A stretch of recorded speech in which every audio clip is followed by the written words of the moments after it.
আসসালামু আলাইকুম, সবাই কেমন আছেন? আবারও চলে আসলাম আপনাদের মাঝে নতুন একটি ভিডিও নিয়ে। আজ এই ভিডিওতে আপনাদেরকে দেখিয়ে দেব 1 মিনিটে আপনার মোবাইল দিয়ে কিভাবে অনলাইনে জন্ম নিবন্ধন কিভাবে চেক করবেন এবং ডাউনলোড করবেন তার সম্পূর্ণ প্রচেষ্টা ভিডিওতে দেখিয়ে দেব। সব ভিডিওটি কন্টিনিউ শেষ পর্যন্ত দেখতে থাকুন। তো এখন কিন্তু আপনি হাতে থাকা মোবাইল দিয়ে কিন্তু অনলাইনে জন্ম নিবন্ধন চেক করতে পারবেন এবং চাইলে কিন্তু আপনি ডাউনলোড করে যে কোনো প্রয়োজনে কিন্তু আপনি এটি ব্যবহার করতে পারবেন। তো এখন দেখিয়ে দিচ্ছি অনলাইনে কিভাবে জন্ম নিবন্ধন চেক করবেন এবং ডাউনলোড করবেন। তো এর জন্য প্রথমে আপনার ফোনে থাকা গুগল ক্রোম ব্রাউজারটি আপনি ওপেন করে নেবেন।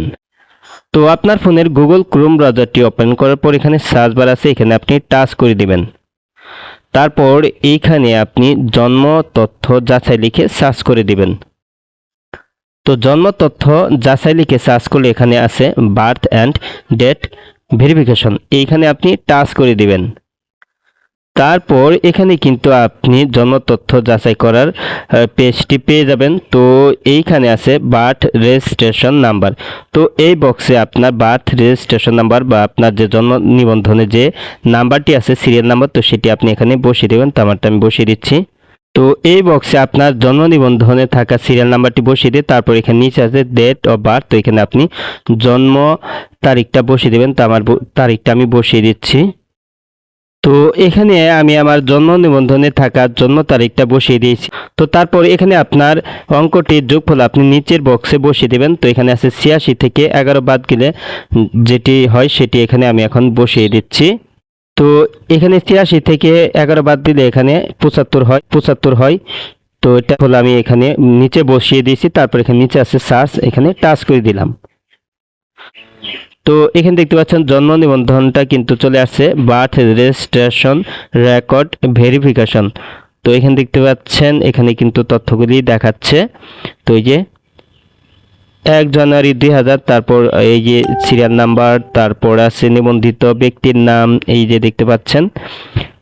তো অলরেডি কিন্তু এটি কিন্তু এখানে কিন্তু শো করছে। তো এটি আপনি এখন কিভাবে ডাউনলোড করবেন এখন দেখিয়ে দিচ্ছি। উপরে এখানে 3 ডট আইকনে টাচ করে দিবেন। 3 ডট আইকনে টাচ করার পর এইখানে আপনি নিচের দিকে আসবেন। নিচের দিকে আসলে এখানে আছে শেয়ার, এখানে আপনি টাচ করে দিবেন। তো তারপর কিন্তু আপনি নিচের দিকে আসলে অনেকগুলো অপশন দেখতে পারবেন। তো এখানে আছে এই যে প্রিন্ট, এখানে আপনি টাচ করে দিবেন। তো প্রিন্টে টাচ করার পর এখানে কিন্তু আপনি জন্ম নিবন্ধনটা আরেকবার আপনি দেখতে পারবেন।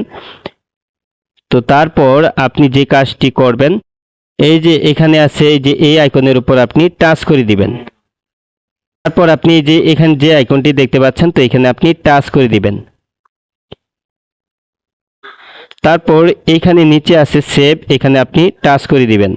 তো এই সেভে টাচ করলে কিন্তু এই জন্ম নিবন্ধনটা কিন্তু আপনার মেমোরি কার্ডে কিন্তু ডাউনলোড হয়ে যাবে। তো তারপর আপনি চাইলে কিন্তু এটি কম্পিউটার থেকে প্রিন্ট করে কিন্তু আপনি যে কোনো কাজে কিন্তু আপনি এটি ব্যবহার করতে পারবেন। তো এভাবেই আপনি খুব সহজেই কিন্তু অনলাইনে আপনার জন্ম নিবন্ধন চেক করতে পারবেন এবং ডাউনলোড করে যে কোনো প্রয়োজনীয় কাজে কিন্তু আপনি এটি ব্যবহার করতে পারবেন খুব সহজেই। আজ এই ছিল ভিডিওটি শেষ পর্যন্ত দেখার জন্য আপনাকে অসংখ্য ধন্যবাদ। ভিডিওটিতে লাইক কমেন্ট শেয়ার করবেন। আর আপনি আমার এই চ্যানেলে নতুন ভিজিট করে থাকলে এরকম ইন্টারেস্টিং ভিডিও পেতে চ্যানেলটিকে সাবস্ক্রাইব করে পাশে বেল আইকনটি অন করে দিবেন সবার আগে নতুন ভিডিওর নোটিফিকেশন পাওয়ার জন্য। পরবর্তী ভিডিওতে আবারও দেখা হবে। ভালো থাকুন। আসসালামু আলাইকুম।